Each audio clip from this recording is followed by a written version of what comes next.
जो खरीदारी करने की कॉल तो सबसे पहला पीवीआर। अब ये स्टॉक रेजिलियंस दिखा रहा है। पिछली बार जब वेव 1 थी हमारे यहाँ तो हमने देखा था किस तरह की पिटाई हुई थी। वेव 2 ज्यादा इंपैक्टफुल रही, ज्यादा पोटेंट रही, ज्यादा दिक्कतें करी, लेकिन इन स्टॉक्स में उस लिहाज से काफी रेजिलियंस बिहेवियर था। पीवीआर अभी भी मेरे ख्याल से 1150 के प्लस लेवल्स पर कामकाज करता हुआ आपको नजर आएगा। और कल यहाँ पे बैंक ऑफ अमेरिका सिक्योरिटीज ने, यूरोप ने खरीदारी करी है, 3.5 लाख शेयर्स खरीदे। तो लोग दरअसल बाइंग कर रहे हैं, उस प्रीएम्प्ट कर रहे हैं उस डेवलपमेंट को। हालांकि ये ध्यान रखें, जब हालात सुधरेंगे तो आई एम श्योर अभी भी सिनेमा घरों में खुलना एक डिस्टेंट रियलिटी है। लेकिन ये शायद अगर आप पेशेंस रखते हैं, शायद अपॉर्चुनिटी पॉइंट दे रहे हैं ये जो भाव है एंट्री पाने के लिए, शायद इसीलिए एग्रेसिव बाइंग होती हुई नजर आ रही है और इसीलिए स्टॉक्स गिर भी नहीं रहे। तो पीवीआर में खरीदारी करने का मत, पहला स्टॉक। कुछ दिन पहले इसी इकोनॉमिक रिकवरी को प्ले करने के लिए मैंने ग्रोर एंड वेल जैसे स्टॉक दिए थे। कल ऐसे टटोल रहा था तो वो स्टॉक तो गजब का मूव, बंद ही नहीं हो रहा उस स्टॉक में। तो बाकी के स्टॉक, अब एक और स्टॉक देखिए, इंटरग्लोब एविएशन। वो स्टॉक नहीं है टीम में, स्पाइस रेट दिखा दीजिएगा। इंटरग्लोब में हुआ क्या भाई, हालात खराब है, पैसे की किल्लत है। 3,000 करोड़ रुपए क्यूआईपी के जरिए जुटा है, वो क्यूआईपी इशुएंस हुआ और डिस्काउंट पे हुआ, उन सबके बीच में स्टॉक जस का तस खड़ा रहा। ये दिखा रहा है कैसे रेजिलियंट बिहेवियर है इस पॉकेट के स्टॉक्स का। स्पाइस जेट के साल की आई 100-110 रुपए के, ये स्टॉक अभी भी मैसिवली करेक्ट होकर कामकाज कर रहा है और होप जाग रही है दिल्ली मुंबई के खास तौर पे आंकड़ों के बाद कि अब इस बार के लॉकडाउन से अब हमें शायद रिलीफ मिलती हुई नजर आए। दिल्ली में शायद वो 24 मई है, महाराष्ट्र में शायद वो 1 जून है, तो उसके बाद शायद एक बढ़िया रिलीफ आती हुई नजर आए अगर यही हम लोग मेंटेन करते रहे कोविड डिसिप्लिन और ऐसे ही आंकड़े रिड्यूस होते रहे तो। मुझे लगता है स्पाइस जेट पे खरीदारी, हालांकि कच्चा तेल उछाल दे रहा है लेकिन इस समय मुझे नहीं लगता वो ज्यादा इंपॉर्टेंट है। वो इकोनॉमिक रिकवरी के चलते उछाल दिखा रहा है। इकोनॉमिक रिकवरी आनी है तो स्पाइस जेट स्टॉक्स में भी अच्छा मोमेंटम देखने को मिलेगा। इसी कड़ी में एक और स्टॉक ले लीजिए। जब मैंने उस समय ग्रोर एंड वेल की बात करी थी तब मैंने ताज जीवीके हाईलाइट करा था। ये सब वो पॉकेट्स है तो बीटन डाउन है। ताज जीवीके का साल का ये 185 रुपए का है, वहां से मैसिवली करेक्ट होकर स्टॉक कामकाज करता हुआ नजर आएगा। बढ़िया प्रॉपर्टीज चेन्नई में, हैदराबाद में, चंडीगढ़ में, मुंबई में, है ना, इस तरह की ज्योग्राफीज में बढ़िया प्रॉपर्टीज इसकी। इंडियन होटल्स के साथ जीवीके ग्रुप का ये जो टाइप है उसके अंतर्गत इसकी प्रॉपर्टीज की खासियत एक तो सबसे इंपॉर्टेंट, अगर मैं कह रहा हूं स्पाइस जेट जैसी कंपनीज के लिए फायदे वाली खबर, तो सबसे इमीडिएट फायदा इस कंपनी को होता है जिसकी प्रॉपर्टी मुंबई की तो ताज सेंटा क्रूज जो है वो एयरपोर्ट से दीवार लगी हुई प्रॉपर्टी है। ये सब स्टोरीज हैं, होप ट्रेड्स हैं, लेकिन सारे स्टॉक्स में मैं देख रहा था स्ट्रेंथ आती हुई। तो बाजार इसी तरह की डिस्काउंटिंग करने की कोशिश कर रहा है, इसीलिए इन स्टॉक्स को फिर से मेंशन कर रहा हूं। ताज जीवीके को अडाप्ट रखेंगे, खरीदारी लेवल्स आप लोग की स्क्रीन पर। चलिए, मेरे अगले जो 3 स्टॉक्स शुरुआत वाले फटाफट आपको बताता हूँ। नतीजों के आधार पर चुना है। एमआरपीएल पहला स्टॉक है। क्रूड के भी हम लोग काफ़ी चर्चा कर रहे थे और इस कंपनी ने जो अपने चौथी तिमाही के नतीजे पेश किए उसमें जो उनकी आमदनी है वो 20,850 करोड़ के आसपास आई, जिसमें 47-48% का उछाल देखने को मिला है। और मुनाफा इनका जो है 271 करोड़ आया, जो पिछली बार नुकसान था, यानी थर्ड क्वार्टर में 219 करोड़ का घाटा था। तो बिल्कुल स्वाभाविक है कि क्रूड की कीमतें बढ़ी हैं, सस्टेन कर रही हैं। और मैं सिर्फ इसलिए नहीं ले रहा हूँ कि नतीजे अच्छे हैं, मैं इसलिए ले रहा हूँ कि क्रूड का आउटलुक यहाँ से बहुत बुलिश है, तो इसके लिए और फायदा है, प्रोसेसिंग का काम करती है। ग्लैंड फार्मा अगला स्टॉक है। नतीजे इसके भी बहुत बढ़िया है। 37-38% रेवेन्यू ग्रोथ देखने को मिल रही है और 34% की प्रॉफिट ग्रोथ है।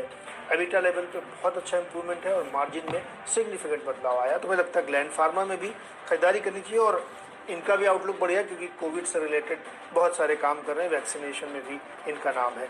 तीसरा स्टॉक है जीएनएफसी। केमिकल कंपनियों ने तो वाकई कमाल कर रखा है। इसके भी आप आमदनी में देखिए 28-29% की ग्रोथ है और जो इनका जो प्रॉफिट है उसमें 30% की मुनाफा आया है, बढ़ के 310 करोड़ के पास आया है। इंटरेस्टिंग है कि 20 रुपये का ईपीएस है कंपनी का और आप जिस प्राइस पे इस समय अवेलेबल है वो कंपैरेटिवली बहुत सस्ता दिख रहा है। मुझे लगता है कि अगले 2-3 क्वार्टर में आपको ये बिल्कुल री-रेट होता हुआ स्टॉक दिखेगा। तो ये स्टॉक मुझे लगता है कि आज सबसे बढ़िया परफॉर्मेंस करने वाला है, तो जीएनएफसी में भी खरीदारी करके चलना चाहिए। तो बिल्कुल सारी कंपनीज के जबरदस्त नंबर्स आते हुए बिल्कुल सही, स्टॉक मार्केट में बढ़िया रिएक्शन देखने को मिलेगा। दो अगले स्टॉक सिमिलर थीम के साथ, थोड़ा सा एग्रेसिव बेट ले लिया आज मैंने। हाई बीटा वाले स्टॉक्स हैं, स्टॉप लॉस के साथ अप्रोच करिएगा।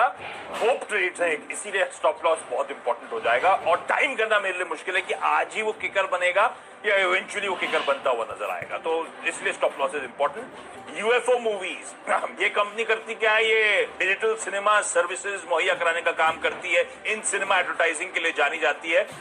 बढ़िया कंपनीज है ये, शेयरहोल्डर्स को बहुत ड्यूली रिवॉर्ड करा है पैसा वापस कर करके कंपनी ने। 112 रुपए की बुक वैल्यू आज भी, और ये स्टॉक देखिए कहां पे खड़ा हुआ है। तो कंफर्ट देते हैं ये सारी स्टोरीज। मुक्ता आर्ट्स प्योरली ट्रेडिंग बेट, 38 का हाई 31 पे चल रहा है, और क्योंकि मैं उस तरह के होप ट्रेड पे बेट कर रहा हूं इसीलिए स्टॉक को मेंशन कर रहा हूं। खरीदारी करने का मन, नीरज जी आप कंप्लीट करिए, फिर डिपेंडेबल बताता हूं। चलिए मैं अपने कंप्लीशन के साथ साथ डिपेंडेबली बताऊंगा, क्योंकि मेरे वो तीनों स्टॉक कल वाले मैंने रिपीट कर दिए हैं यहाँ पे। किंग्स इंफ्रा, मैंने आपको बताया था कि ये फिशरीज के काम में है, श्रिम्प्स के लिए मॉनिटरिंग सिस्टम के लिए इन्होंने एनईसी जापान के साथ टाई अप किया है, और कल स्टॉक ने खुलते 20% का पर सर्किट लगाया था, और आज भी इसमें सर्किट ही लगेगा, मुझे ऐसी उम्मीद है, तो इसलिए इसको रिपीट कर रहा हूँ। क्विक हील बहुत अच्छे नतीजों के बाद पूरे दिन के दौरान 12-14% चलता रहा, और सेकंड हाफ में जाके इसने अपर सर्किट लगाया, क्योंकि नतीजे बहुत अच्छे हैं। और पूरी दुनिया में, हमने आपको कल भी बताया था कि इतने रैंसमवेयर हो रहे हैं, इतनी ज़्यादा फिरौती वसूली जा रही है अटैक कर करके, जो चिंता व्यक्त करती है। मुझे लगता है क्विक हील के लिए आउटलुक बहुत बढ़िया है, इसमें भी हमें लगता है आज रिपीट होगा। और शेवियट मेरा डिपेंडेबल है, इसमें बताता हूँ, क्योंकि ये भी रिपीट स्टॉक है, और कल खुलते इसमें सर्किट लगा था। इसमें मुझे लगता है मल्टीपल सर्किट लगी, क्योंकि वॉल्यूम था नहीं कल, बहुत थोड़े वॉल्यूम पे सर्किट लग गया था। 250 रुपये का डिविडेंड है, ये है वो है, नतीजे बहुत ही अच्छे थे। मुझे लगता है कि इसको भी फोकस करना चाहिए। तो ये तीनों स्टॉक कल वाले रिपीट है आज।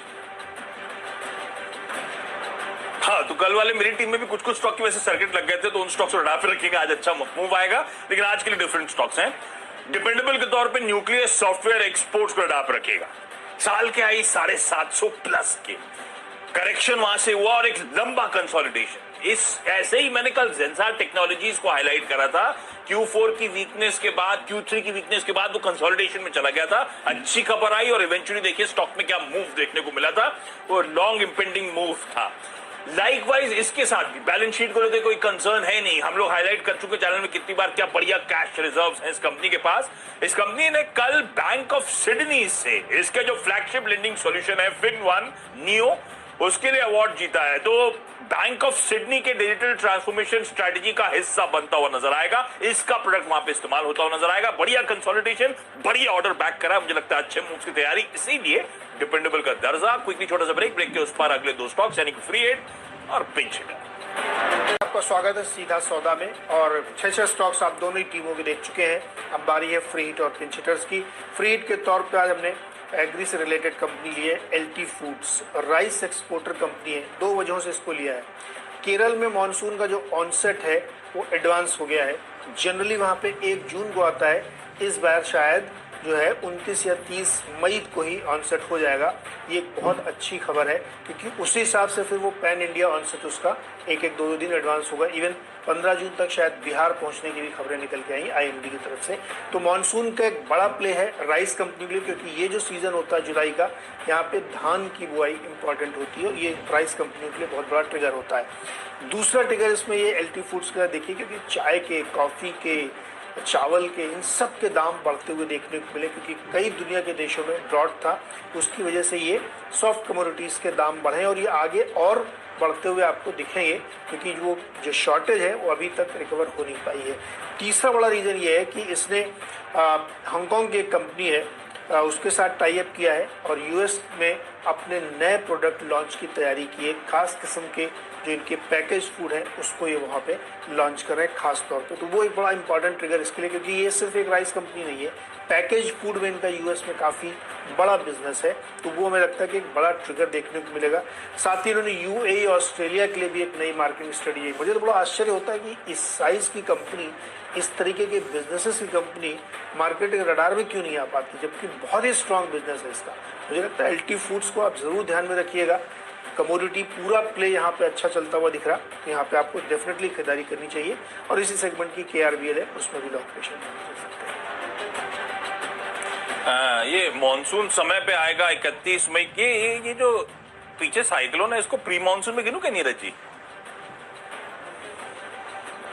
नहीं नहीं, उसको नहीं, माहौल बना दिया इसने वैसा नहीं माहौल बना दिया। अच्छा, कल रात में आपकी टीम देखी तो मक्खी बिठाती मैंने, आपने चावल की बात करी तो मैं चाय की बात छेड़ देता हूं।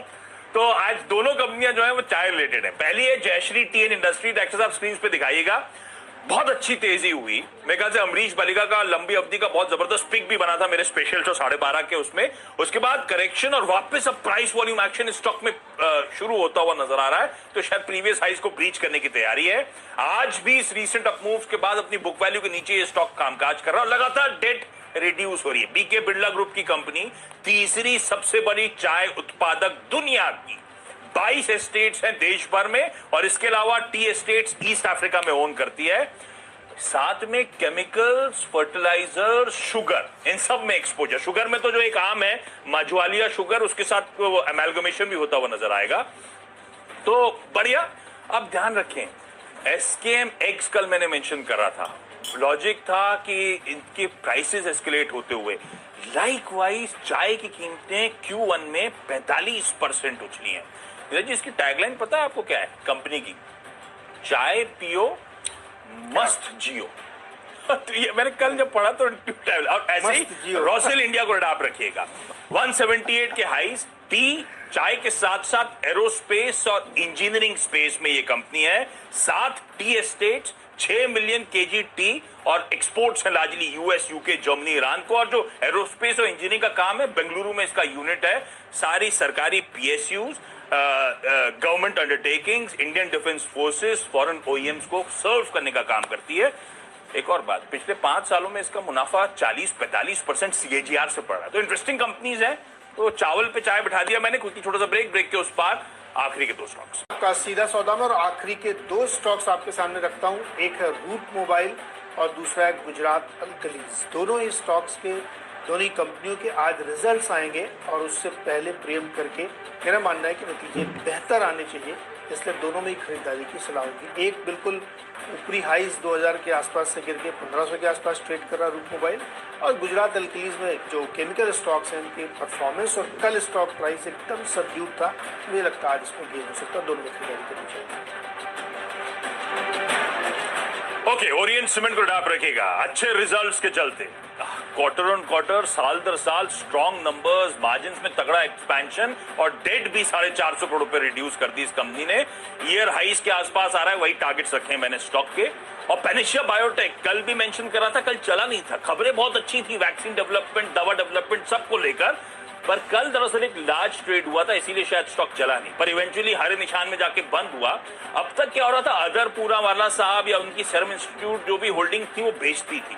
कल फिर से बेची गई, लेकिन अदर पूना वाला ने साहब ने जब बेची तो सीरम इंस्टीट्यूट ने उस पूरे चंक को खरीदा। तो दरअसल लोगों ने ऑफलोड नहीं करी। अब ये लोग भी होल्ड ऑन कर रहे हैं अपनी होल्डिंग पे। गजब का मोमेंटम स्टॉक ने बनाया, शायद ये रीजन होगा। तो कल रिस्पाइट था वो कि ऑफलोड नहीं करा गया, सिर्फ एक एंटिटी से दूसरी एंटिटी की तरफ मूव हुआ है। और पेनेशिया बायोटेक अब मुझे लगता है कल के वो न्यूज डेवलपमेंट्स पे आज रिएक्ट करता हुआ नजर आएगा, इसीलिए आखिरी में जाता है एक बाय कॉल।